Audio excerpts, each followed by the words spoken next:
Hello everyone, welcome to Nishan. This is Shivashish. Today I have come up with a video on English vocabularies for IBPS RRB PO mains examination, and this video is also useful for all the other candidates who are preparing for different competitive examinations of banks, LIC and all such kinds. So before we start, make sure that you hit the like button, and if you are new to my channel, don't forget to subscribe.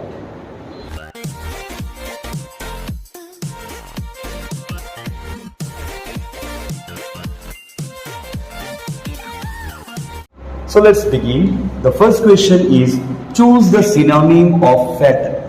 In this sentence, हमको fatal word का synonym choose करना होगा. And what is synonym? Synonym means a word having the similar meaning. So what does fatal means? हमने कई बार सुना होगा कि road पे एक fatal road accident हुआ है जिसमें बहुत लोग मारे गए हैं. Yes, the meaning of fatal is something which causes death. जिससे डेथ होता है. तो देखते हैं what are the options. The first option is harmless, मतलब जिससे कोई भी हार्म नहीं होता है. The second option is deadly, relating to death.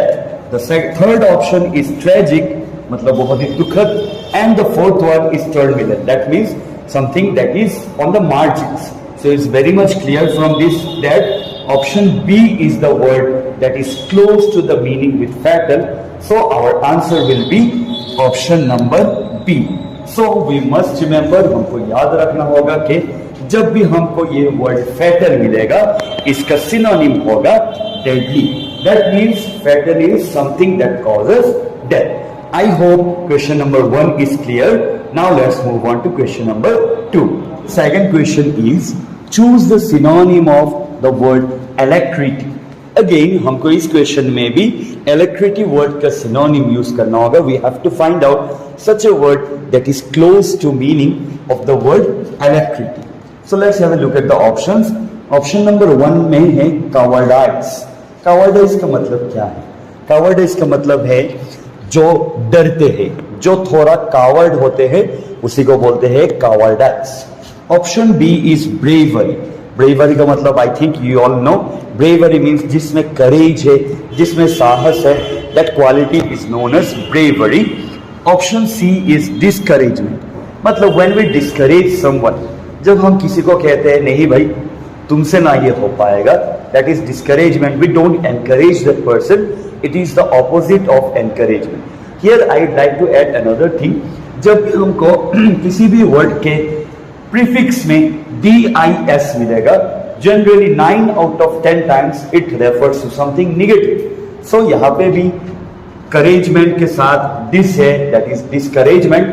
और अगर यहाँ पे encouragement होता it would have given a positive meaning.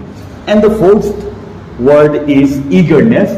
Eagerness means curiosity, the willingness to do something, कुछ करने की इच्छा, that is known as eagerness. So let's see what's the word that is very close to meaning. So alacrity means कुछ चीज करने की curiosity, कुछ चीज करने का एंथुजियाज्म, कोई चीज करने का हमारे अंदर जो उत्साह होता है उसको हम कहते हैं alacrity. So the word that is closest to its meaning is option number D, that is eagerness. So we must remember, whenever you get the word alacrity, its synonym would be eagerness. So I hope question number 2 is also clear to you. Let's move on to the next question. Question number 3 is, choose the synonym of the word obsequious. So हमको क्या करना होगा, इस question में भी हमको obsequious word का synonym, एक मीनिंग जो मिलता जुलता हो उस वर्ड के मीनिंग के साथ, ऐसा एक वर्ड हमको ढूंढ के निकालना होगा from the given options. So the first option is famous. We all know what is the meaning of famous. Famous means जो बहुत ही जाना माना हो, सब जिसे जानते हैं. Option B is omnipresent. Omnipresent means someone who is present everywhere. Generally हम बोलते हैं God is omnipresent. Means we believe God हमेशा हर जगह पे रहते हैं. Option C is solitary. Solitary means the only one. If I say that he is my solitary hope, it means that वो मेरा इकलौता hope है. And option D is lonely. Lonely, I think we all know, lonely means अकेलापन. So if someone is feeling lonely, we can say that वो अकेलापन महसूस कर रहा है. So what's the given word? The word is ubiquitous. Ubiquitous refers to something that is present everywhere at the same time. Ubiquitous एक ऐसा word है, इसका मीनिंग है कि अगर कोई चीज एक ही समय पे हर जगह पे प्रेजेंट है, that is ubiquitous. So from the given options, let's find out which is the word that matches closest to the given word. It's not famous, it's not solitary, it's not lonely. Yes, it is omnipresent. So we can say omnipresent is the synonym of the word ubiquitous. I hope question number 3 is also clear to you. Let's move on to the next question. So the question number 4 is find out the wrongly matched pair. Here you will be given, or here you are given some pairs. You have to select the pair that is wrongly matched. There is a similarity between 3 pairs, but one pair is the odd one out. You have to select that odd pair out. यहाँ पे 4 pair of words दिए गए हैं. इन चारों pairs में से एक pair ऐसा है जो कि suitable नहीं है, जो कि मैच नहीं करते, and you have to find that odd pair out. Let's see what these are. First one is morose and sulky. Morose और sulky क्या है? Morose और sulky का मीनिंग है ill tempered. दोनों ही वर्ड का मीनिंग है ill tempered. जिसका दिमाग हमेशा गर्म रहता है, जो हमेशा जिसका मूड खराब रहता है, जो हमेशा मुंह बना के रहती है और रहता है, that person is known as morose or sulky. So it is ill tempered. And यहाँ पे एक और बात याद करने के लायक है, that morose is the synonym of sulky, or sulky is the synonym of morose. So this is the first pair. The second pair is acumen and smartness. Acumen and smartness दोनों ही फिर से सिनोनिम है. Acumen का मतलब है when you have a hold over something, जब आप किसी चीज में एक्सपर्ट है, जब आप किसी चीज में आपका उस चीज में स्मार्टनेस है, that is acumen. और स्मार्टनेस भी सेम है meaning, when you have a hold over something, that is called smartness. Option C is antipathy or hostility. Hostility और एंटीपैथी दोनों फिर से एक सिनोनिम है, एंड दोनों का मतलब है to show क्रूएलनेस.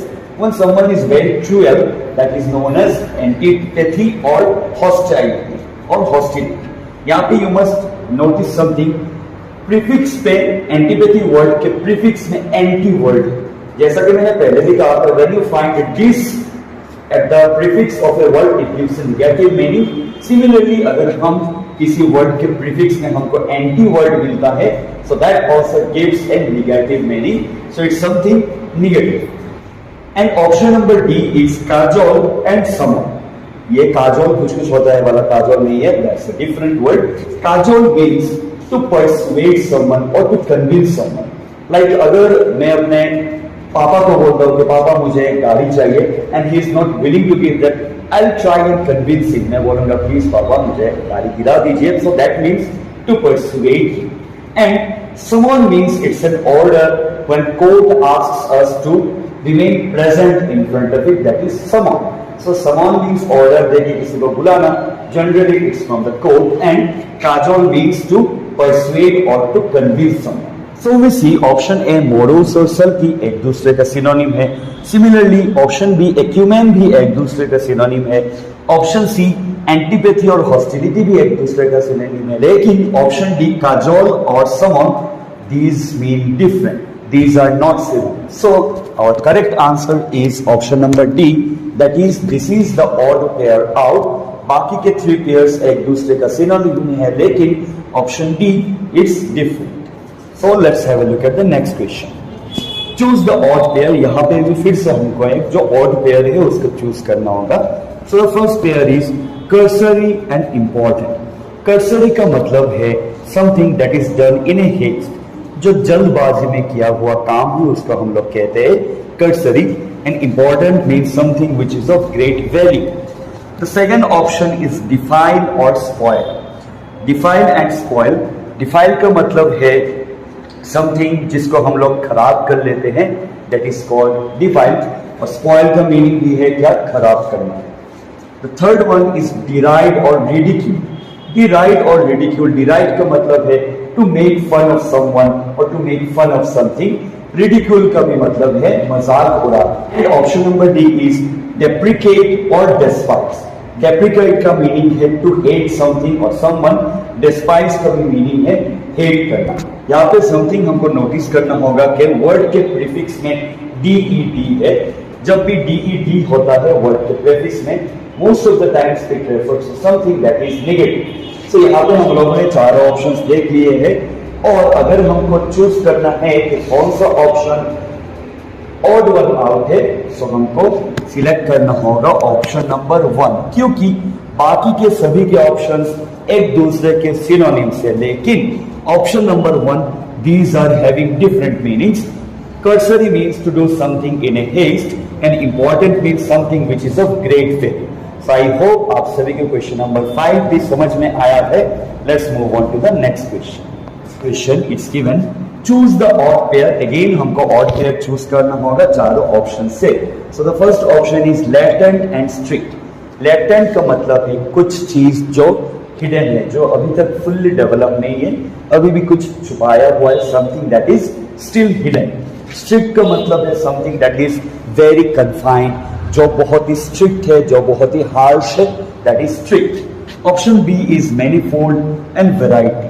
Manifold and variety दोनों का ही मतलब है to have many options, to have different things, that is variety. Option C is abate and dwindle.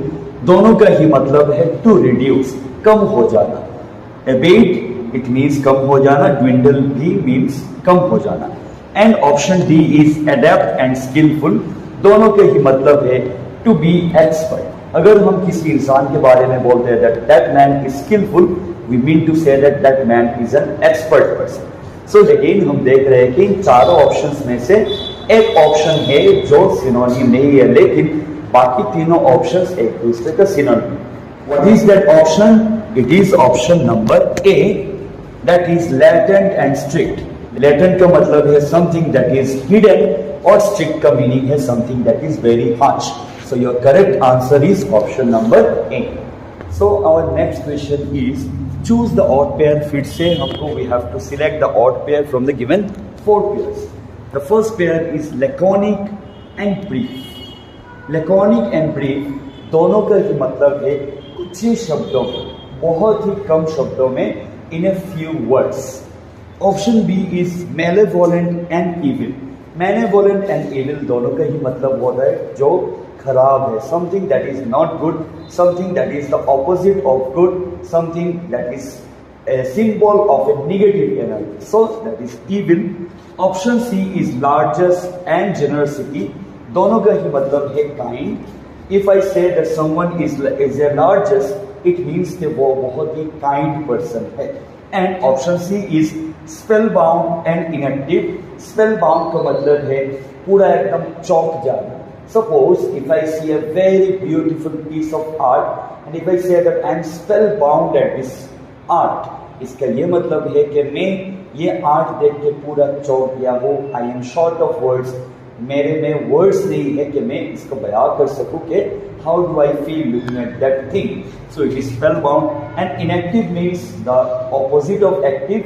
मतलब if I say someone is inactive, it means that he is either lazy और he doesn't want to do anything, वो active नहीं है।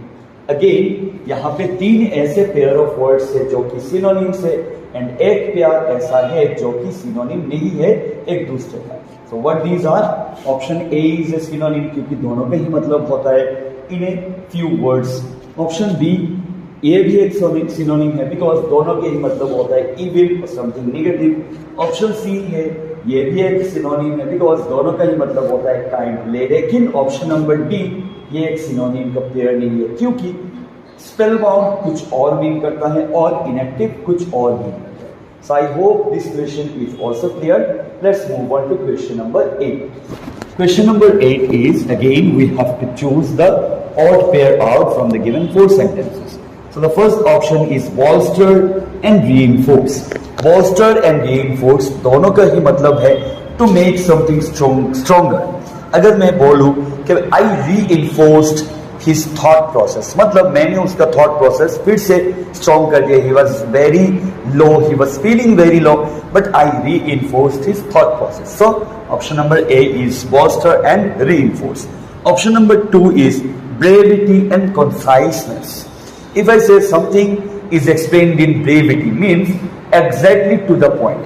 मैं बात को गोल गोल नहीं घुमा रहा हूँ. I am coming exactly to the point.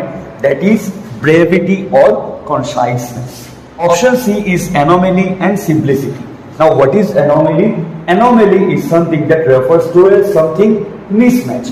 अगर suppose कल मेरे यहाँ 100 बच्चे आए थे पढ़ने, अगर आज मेरे यहाँ 200 बच्चे आते हैं पढ़ने, लेकिन अचानक से कल मेरे यहाँ सिर्फ 10 बच्चे आते हैं पढ़ने, so that will be a mismatch. ये जो डेटा है, डेटा को मैच नहीं हो रहा है, कल कुछ आए थे आज कुछ आ रहे, so that is an anomaly. And simplicity means to keep things simple. And option number D is candid and frank. Candid और frank दोनों के ही मतलब होता है to be very friendly. कभी कभार हम लोग हमारे फेवरेट सेलिब्रिटीज के इंटरव्यूज देखते हैं एंड कैप्शंस में दिया हुआ रहता है कैंडिड इंटरव्यू, मतलब वो एक फॉर्मल इंटरव्यू नहीं रहता, वो कैंडिड इंटरव्यूज रहते हैं. They share things very freely and frankly. So option number D is candid and frank. So like the previous questions, here also there are 3 pairs of synonyms, लेकिन एक pair ऐसा है जो कि सिनोनिम नहीं है. And that pair is not number A, not number B, not number D, but pair number C. Because anomaly means जो mismatch हो रहे हैं, लेकिन simplicity means जो things को simple रखे, एकदम easy रखे. So I hope question number 8 is also clear. Let's move on to question number 9.